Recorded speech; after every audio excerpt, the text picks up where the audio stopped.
Bonjour à toutes et à toutes, ravie de vous accueillir dans Libre Ensemble. Aujourd'hui pour fêter un anniversaire, et oui, on le sait, chaque année le 10 décembre, on allume sa petite bougie Amnesty International pour fêter la journée internationale des droits humains. Journée anniversaire, on le sait, de l'adoption de la Déclaration universelle des droits de l'homme par l'Assemblée générale des Nations unies en 1948. Et aujourd'hui, on a trouvé important de pouvoir être aux côtés des femmes iraniennes, de les soutenir dans leur combat et de leur rendre hommage à leur bravoure, notamment pour ce faire. Un beau plateau. Aujourd'hui, je suis ravie de recevoir Firouzeh Nahavandi. Bonjour. Bonjour. Vous êtes, Madame Nahavandi, sociologue et professeure émérite à l'Université libre de Bruxelles. Nous avons également Michael Hosseini. Bonjour, Michael. Bonjour. Vous êtes, militant et membre du collectif Laïcité Yallah. Entre autres. Voilà, entre autres, bien sûr, d'autres choses, mais on va en reparler dans quelques minutes. Nous avons aussi Kimia. Bonjour, Kimia. Bonjour. Kimia Nazirian, vous êtes artiste multiforme, polymorphe, allez, on va dire, voilà, et cofondatrice du collectif MA. On va dans quelques instants dire ce que fait ce collectif. Et puis, last but not least, Ava. Bonjour, Ava Baziri. Bonjour. Vous êtes, membre du collectif Laïcité Yallah également, et activiste. On le sait, et on est là aujourd'hui pour parler donc de la révolte de ces femmes iraniennes, puisque le 13 septembre, l'arrestation de Mahsa Amini, cette jeune iranienne de 22 ans, a vraiment soulevé une importante révolte à Téhéran, puisqu'elle est décédée des suites de son arrestation pour un voile mal positionné. Ça a révolté les Iraniens sur le sol de l'Iran, mais également la communauté internationale. On revoit quelques images et puis on se retrouve en plateau pour replanter le contexte.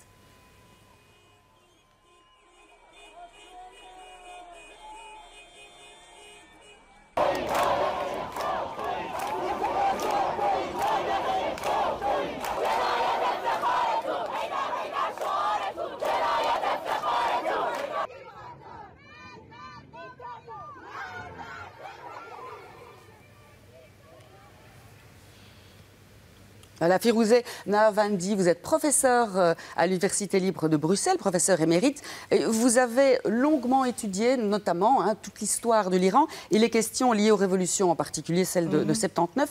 Donc, où est-ce qu'on peut remettre comme contexte aujourd'hui cette société iranienne et un contexte sociopolitique? Que se passe-t-il en Iran aujourd'hui? Eh bien, aujourd'hui, ce qui se passe, c'est que tout ce qui a été mis en place, imposé avec violence et au nom de Dieu depuis 1979 est remis en cause, voire totalement rejeté par la population iranienne. Parce qu'il ne faut pas oublier qu'en 1979, lorsque Khomeini est arrivé en Iran, il a un petit peu forcé la main de ses concurrents et alliés à ce moment-là pour imposer la théocratie islamique, le Velayat Faqih, et à partir de là a mis en place toutes les institutions qui allaient avec et a mis, dès les premiers jours d'ailleurs, des restrictions sur les femmes. Et quelques jours après son arrivée, il avait annoncé l'interdiction du voile, l'obligation l'interdiction du cheveu, on pourrait dire. Oui, tout à fait. Et les femmes s'étaient vraiment révoltées, mais elles ont été quand même très fortement réprimées. Et puis, petit à petit, cette obligation est devenue la norme. Et plein de restrictions sont entrées, d'une part dans le Code civil, d'autre part dans le Code pénal. Et puis, dès la Constitution, le rôle de la femme a été diminué et surtout réduit à celui de la mère, qui, bien évidemment, dans les textes, est un rôle qu'on encense. Mais on réduit la femme à uniquement son rôle de mère. Donc, cela a continué jusqu'au jour où, voilà, effectivement, 43 ans après... Oui, ça, tout s'empire, mais aujourd'hui, d'autant plus, c'est cela en fait. Mais c'est-à-dire qu'un concours de circonstances a fait que cette révolte, ce processus révolutionnaire s'est mis en place, à savoir qu'un ensemble de mécontentements de toutes les couches de la population, qui existait déjà, eh bien, il s'est greffé la mort de cette jeune Mahsa Amini a fait éclater la population. Toutes les couches, hein, vous dites, parce que comment peut-on décrire aujourd'hui la société iranienne? Elle est fort fracturée, fort divisée, ce que le régime a tenté de faire pendant plus de 30-40 ans, évidemment. Tout dépend de ce qu'on appelle fracturé. En tout cas, c'est d'abord une population qui, aujourd'hui, est divisée entre une grande partie de personnes ouvertes à la modernité, éduquées, en particulier, bien évidemment, les jeunes, et puis une partie plus traditionnaliste, qui probablement aussi fait partie de la clientèle du régime, qui en a besoin et qui le soutient encore. Cela étant, toutes les couches, c'est-à-dire toutes les classes sociales en fait de l'Iran sont touchées par la très grande crise économique qui s'est abattue sur le pays depuis quelques années, qui est due à des sanctions qui sont imposées à l'Iran, mais aussi surtout peut-être à la corruption qui est généralisée dans ce pays. Et donc, lorsque on sait que dans un pays où le pétrole est abondant dans les sous-sols, un taux de pauvreté énorme, c'est-à-dire presque 50% de la population vit au seuil de la pauvreté, on peut comprendre ce qui s'y passe avec une quarantaine de pourcents de chômage, avec une inflation qui est devenue insupportable. Et puis avec les restrictions morales qui existent. Donc tout cela s'est agrégé et la mort de Mahsa a été le déclic. Oui, voilà. Et heureusement, en quelque sorte. Kimia, vous née en Iran, hein, Téhéran aussi. Vous avez fait vos études d'art là-bas. Et puis, vous avez quitté le pays vers 2017 pour vous rendre en France et terminer vos études d'art, notamment en sculpture. Et puis, arriver en Belgique en 2020. Votre histoire à vous, elle est bâtie aussi sur ces études à Téhéran en sculpture, où c'était c'était très difficile de vivre de son art, en tout cas, puisque peindre ou sculpter des nus, notamment, était tout à fait interdit. Vous avez vécu des choses très violentes, et puis voilà, vous en avez eu marre. Votre famille est toujours là-bas. Vous avez décidé aujourd'hui, hein, vous allez nous le raconter, vous avez décidé aujourd'hui de faire partie d'un collectif du prénom de la jeune fille, Mahsa Amini, pour vous révéler aujourd'hui. Vous n'avez plus peur, mais vos parents ont encore un petit peu peur de vos actions. Expliquez-nous. Oui, je vais juste ajouter une petite phrase sur le nom de la collective qu'on a créé. Ça s'appelle Ma Collectif et on peut le lire MA Collectif aussi pour Mahsa Amini. Et Ma en Iran, ça veut dire, genre en persan, ça veut dire nous. D'accord. Et du coup, pour nous, c'était important de parler du collectif. De nous, oui. Exactement. Surtout les femmes iraniennes, des artistes iraniennes qu'on s'est réunis ensemble pour créer ce collectif.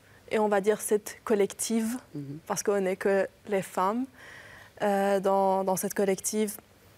Et c'est vraiment par hasard qu'on s'est retrouvés dans les manifestations à Bruxelles. On s'est croisés dans les manifestations, on a parlé de cette idée de créer un collectif d'artistes. Tout récent, depuis le mois de septembre, en quelque sorte. Exactement, c'était le 1er octobre qu'on s'est rencontrés dans les manifestations et on a fait la réunion, on a créé la collective et on a ramené nos idées de performance parce qu'on pense que c'est important de parler de l'art aussi.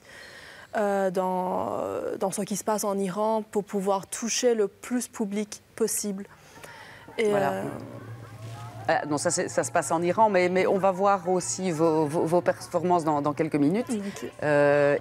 Et donc aujourd'hui, vous décidez d'ouvrir la voie à ces performances. Pourquoi? Pour sensibiliser la communauté internationale? Oui, on a commencé, le moment qu'on a commencé, comme j'ai dit, c'était 1er octobre qu'on s'est croisés et le 2 octobre, on a eu la première réunion. Et on trouvait que dans la culture, il n'y a pas d'assez éléments qui parlent de ce qui se passe en Iran. Du coup, on a décidé de faire les performances pour sensibiliser et humaniser ce qui se passe en Iran. Et on a aujourd'hui les amis qui ont été arrêtés, qui sont en prison, les étudiants d'art, les artistes. Oui, vous vous inquiétez beaucoup pour vos amis restés là-bas. Oui, et on s'inquiète surtout pour les amis qui sont actuellement en prison. Et on s'est dit, ça c'est le moment de parler et d'aller directement dans la culture et parler au public dans la culture, parce qu'on faisait les manifestations, les démonstrations, ça on parlait, les gens y voyaient, mais particulièrement le public de la culture Mais aujourd'hui, c'est plus vaste, quoi. On le voit, et vous ne lésinez pas là, sur la performance, hein, où c'est sanguinolent, c'est un peu trash, mais c'est comme ça que vous avez envie de le voilà, ici c'est un deuil, c'est votre voix, et vous pensez qu'il faut choquer, il faut pas tarder à y aller, Franco. Mais vous êtes optimiste aussi, vous avez peur, vous m'avez dit pour préparer cette émission, pour vos amis, mais vous êtes optimiste, vous dites là peut-être c'est quand même maintenant que ça va bouger? Ouais, moi je ne dis pas quand même, c'est maintenant qu'il va bouger.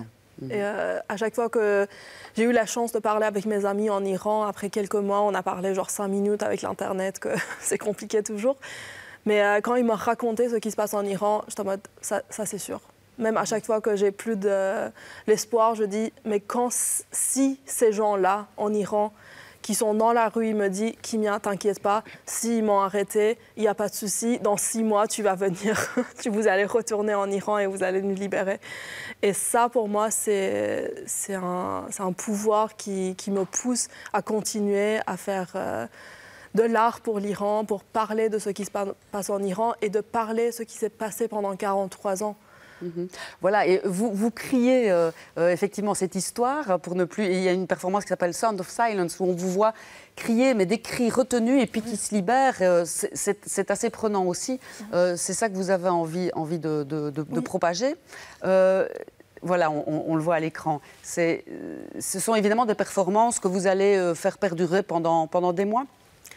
Non, mais c'est les performances qu'on a fait à chaque fois une seule fois. Oui. Et ça a été. Nos performances, on les crée pour les espaces particuliers. Ça, c'était avant exactement une démonstration à Bruxelles. On a créé ça pour avant une manifestation, avant une marche. Et on voulait montrer notre voix qui a été étouffée pendant des années et des années. Et maintenant aussi, nos performances, ils ont pris les autres dimensions. Et on fait plus forcément avec du sang, on ne crie plus. Et à chaque fois, on fait étape par étape et on ne répète pas les performances forcément. D'accord, elles sont chaque fois uniques. Oui. Ava Baziri, vous aussi, hein, vous avez décidé de porter votre voix en quelque sorte. Vous êtes cherché longtemps. Vous êtes né en Belgique, mais vos parents sont arrivés dans les années 80.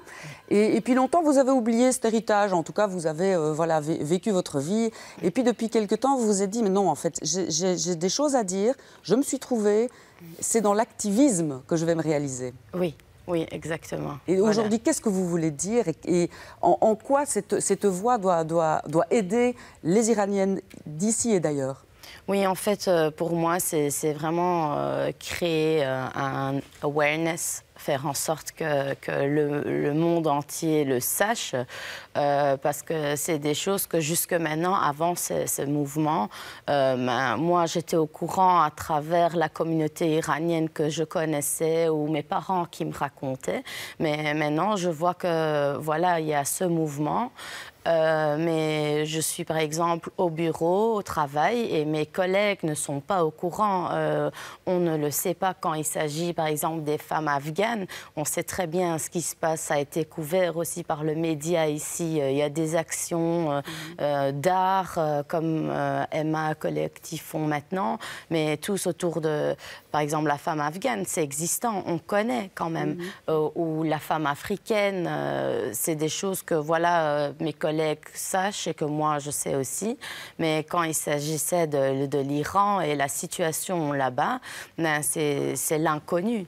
Et voilà, et j'essaye de faire de mon mieux, de participer dans des choses comme ça où je rentre en contact avec Kimia et que, par exemple, il y a une conférence ou il y a une possibilité, il y a une manifestation où je pourrais connecter ces gens-là pour commencer aussi à faire beaucoup plus de bruit et faire connaître cette cause et ce qui se passe en Iran. Parce que souvent, les gens qui ne connaissent pas ils se disent c'est un pays musulmans, ça l'était. Pourquoi ils veulent plus? Ils veulent être comme nous, comme les Occidentaux. En fait, non. On n'a pas été comme ça. On nous a obligés à être comme ça. Et là, on est arrivé à un point où ils ne veulent pas. Et si ce n'était pas maintenant, avec la mort de Mahsa Amini, ça allait quand même arriver. Parce que quand on rentre dans le passé de ces dernières années, on voit que voilà, il y avait un mouvement en 2019 2017 et puis en 2019, ça a éclaté avec le mois de novembre qui s'appelle Aubonne.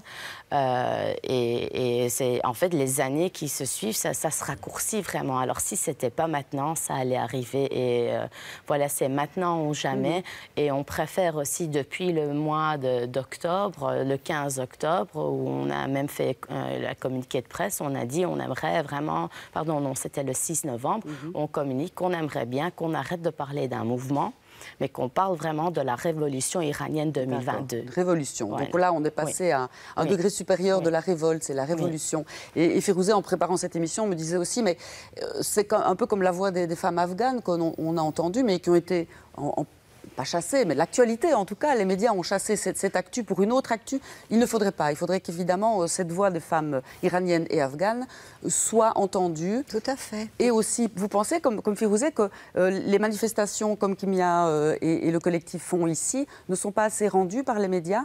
On en parle, mais c'est vrai qu'elles ne sont pas couvertes ici. Tout ce qui se passe autour de ces performances-là.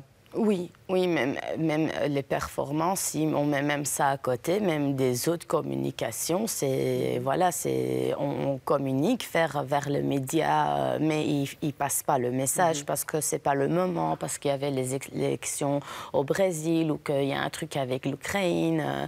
C'est toujours, c'est pas le voilà où j'ai eu des cas où on diffuse par médias écrits et que 2 heures après on efface ce qu'on avait écrit. Voilà, on ne sait pas très bien. Voilà. Ouais. Michael, ce qui est important aussi, c'est de pouvoir donner la voix aux hommes. Vous êtes aussi militant et laïque. Les hommes en Iran, ici et là-bas, ne sont pas forcément dans un archaïsme qu'on pourrait imaginer bien plus important que les femmes. Les femmes peuvent l'être aussi. Vous avez envie de porter cette voix-là, que les hommes doivent être les parties prenantes, en tout cas, de cette révolte-là aussi, et en rendre compte.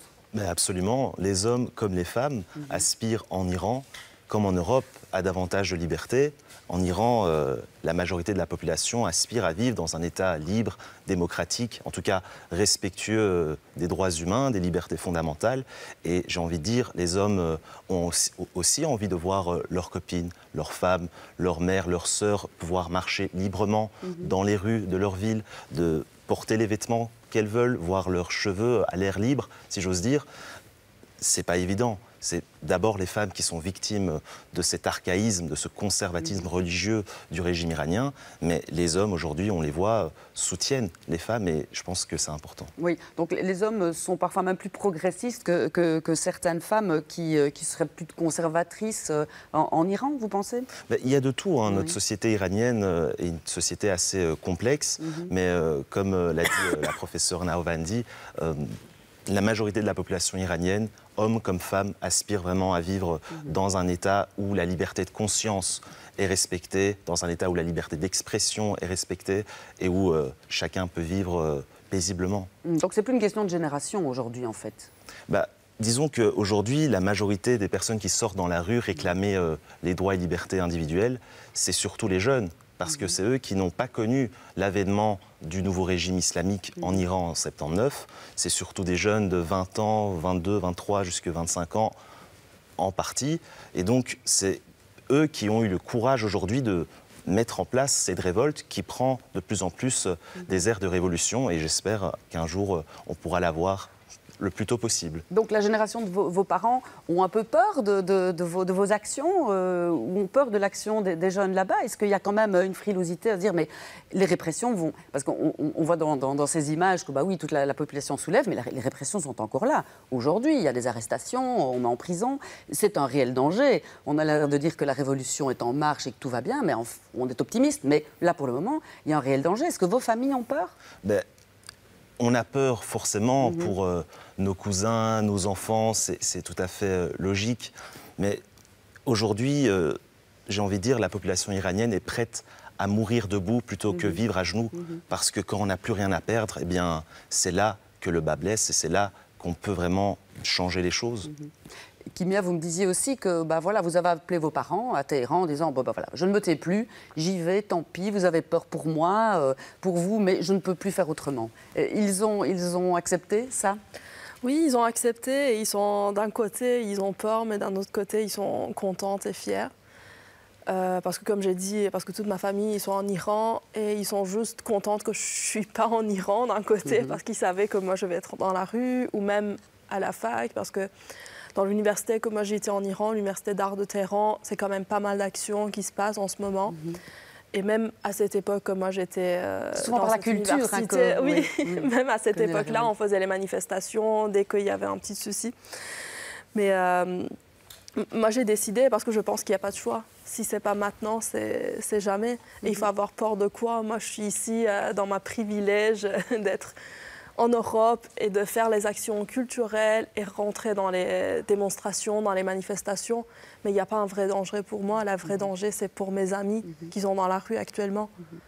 Et moi, j'ai dit à mes parents, écoutez, moi, j'ai décidé comme ça. Si vous pensez que c'est dangereux pour vous, vous allez arrêter de me contacter, on ne va plus se parler parce qu'il n'y a pas de choix. Il y a les priorités. Et maintenant, à ce moment-là, ma priorité, c'est l'Iran, c'est la liberté. Nickel, et vous, Ava, vous voulez ajouter? Peut-être moi, je voudrais bien ajouter là-dessus que c'est dans ce scène-là que moi, je pense personnellement les belgo-iraniens, les Iraniens qui sont nés ici, qui sont d'origine iranienne, qui n'ont pas de famille comme moi, j'ai pas de famille en Iran. Ça veut dire que si je vais en Iran, il faut aller à l'hôtel, carrément. Et que maintenant, dans cette situation-là, parce que maintenant, Kimia, elle a survécu ce truc, ce peur, et elle se lance, elle fonce. Mais moi, je connais beaucoup d'étudiants ici en Belgique, iraniens, qui ont encore ce peur et ils n'arrivent pas à se montrer ou à le faire. Et alors, je trouve que nous, les Iraniennes d'ici, Iraniens... Vous devez être en première ligne, presque. On devrait ne pas avoir ce peur. Et c'est la moindre de choses que nous, on pourrait faire envers le peuple iranien, surtout aussi au niveau des langues. Voilà, moi, en tant que néerlandophone, je suis là dans une émission francophone. Et dès qu'il y a un truc où je sais le faire, ben, je devrais le faire. C'est la moindre de choses que je pourrais faire pour le peuple en Iran. Puisque vous êtes optimiste aussi pour le changement. Firouzeh, vous êtes optimiste, vous dites comme Kimia, c'est une question de moi, mais ça y est, là. Je pense que effectivement, il y a quelque chose qui a changé, que on ne peut pas retourner en arrière. Maintenant, on n'a pas encore vu la répression prendre l'ampleur qu'elle pourrait l'avoir. Parce qu'il y a une répression. On parlait de la peur. La peur est tellement ancrée chez certains qu'il y a des gens en Iran qui ont peur de déclarer la mort de des enfants qui ont été tués dans la rue, de peur que leur famille soit touchée par la répression également. Donc il y a une peur qui se justifie d'une certaine manière, parce que la répression est terrible. Les gens disparaissent, les morts disparaissent. Aujourd'hui, on a eu la première exécution d'un jeune manifestant. Il y a pas mal de personnes qui sont maintenant condamnées à mort. Et donc, ce sont des éléments qui sont importants. Maintenant, ce qui me différencie des trois personnes qui sont là, c'est la différence d'âge. Et donc, heureusement qu'il y a des jeunes pour être très optimistes et très combattants. Vous voyez ça avec votre recul? Je vois aussi ça avec, évidemment, les yeux de mon âge. On n'a pas... Et l'expérience aussi, puisque j'ai quand même traversé l'autre révolution également, alors que ces jeunes n'étaient pas encore même nés. C'est pour ça que vous les informez, que vous voilà. Oui. Vous donc, dispensez vos cours en histoire. Voilà, et puis je travaille sur le sujet depuis très longtemps. Donc... j'envisage d'autres scénarios qui sont peut-être pas aussi optimistes. Néanmoins, je pense que même si ce mouvement est arrêté par une répression sanglante, parce que ce régime est à bout, et il n'a plus rien à perdre non plus. C'est le danger. C'est ça l'histoire, oui. C'est qu'il essaye, il y a des communications, il y a des actions. Ils viennent d'abolir la police des mœurs du hijab. Quelque chose qui est très, très, très obscur. Oui, voilà. Mais en tout cas, Khamenei va à l'université pour parler aux étudiants. Il y a des actions comme ça pour dire non, nous n'avons pas peur, mais ils sont quand même très fragilisés. Et donc, si ils pensent que le régime peut tomber, ils peuvent très fortement réagir. Mais même s'ils le font, ce mouvement ne peut pas s'arrêter. Il va rejaillir, Aval a dit, c'est pas nouveau les manifestations. Continuellement, il y en a eu depuis 2009. 2009, c'était politique, 2017, économique, 2018, économique. Ça se suit. Mais ce qui change aujourd'hui, c'est que la communauté internationale doit réagir aussi, doit faire preuve d'action. Et ici, sur ce pays, enfin sur le territoire, on peut aussi agir. Hein. Mais d'abord, c'est la première fois que, à ce point et avec une telle clarté, les Iraniens disent non à la République islamique. Jusque-là, ça avait été dénoncé, mais pas à ce point. Et donc là, il y a une réclamation des droits humains. Donc, il y a vraiment un vrai souffle. Et donc ça, c'est quand même quelque chose d'extraordinaire. La reconnaissance du combat des femmes par le Time Magazine est aussi une sorte de prise de conscience des Occidentaux. Mais je pense que les Occidentaux doivent aussi faire leur examen de conscience et prendre la mesure de la souffrance des Iraniens et de ce que ce régime a représenté pour les Iraniens. Alors cette prise de conscience, elle est faite grâce au MA collectif évidemment. On pourra encore voir des performances où il faut vous suivre, un site internet ou un Facebook? On a un Instagram et bientôt un site internet parce qu'on est vous êtes nouvelle. tout jeune. Oui. Mais sur notre Instagram, on met tous les événements. Mais le plus actuel qu'on peut voir, on a, avec ma collectif, avec 2 membres, genre les cofondatrices, on a fait une curation d'une exposition, que le vernissage c'est le 10 décembre au Shame Gallery à Bruxelles. Et là-bas, on a invité les artistes iraniennes. Et ça va durer jusqu'à c'est plus qu'un mois. D'accord, donc il faut aller voir cette expo, évidemment. Puis alors, il y aura aussi, on termine cette émission, il reste 1 minute, mais pour signaler qu'un festival des droits humains au féminin, hein, femmes d'Iran et d'Afghanistan, nous sommes à vos côtés. On va voir sur l'écran où nous rejoindre à Bruxelles du 9 au 17 décembre, notamment organisé par le collectif Laïcité Yala, hein, dont font partie Michael et Ava. En quelques mots, qu'est-ce qu'on va pouvoir trouver pendant ces quelques jours? Voilà, c'est... On va pouvoir trouver une série de personnalités du monde de la société civile, des artistes, des universitaires, des activistes, des droits humains. Et on va pouvoir assister à toute une série de présentations, d'expositions pour informer la population, pour sensibiliser, pour faire comprendre qu'on a la chance ici de vivre dans une démocratie où les droits humains sont respectés. Et se battre pour les droits des femmes en Iran, c'est se battre pour les droits des femmes dans le monde entier. Et c'est vraiment ce message qu'on va essayer de porter au plus haut. Et peut-être à rajouter les droits humains au féminin. Voilà, au long de toute la semaine. Et le 10 avec un focus pour la femme afghane, pour les femmes afghanes, et le 11 pour les femmes iraniennes. Merci. Très bien. Et donc ça se passe pas loin de la Grand Place, hein, Galerie Bortier, et il y a plein d'animations poétiques, culturelles et artistiques. Merci beaucoup à tous les 4 d'avoir été là. On se revoit dans quelques mois pour saluer la véritable révolution et la chute du régime. J'espère. Allez, yallah. On l'espère. Merci Ava, merci Michael, merci Kimia et merci Férouzet d'avoir été des nôtres. Merci d'avoir choisi de nous suivre. Et bonne journée à vous. À très bientôt pour un autre rendez-vous de la laïcité. Merci.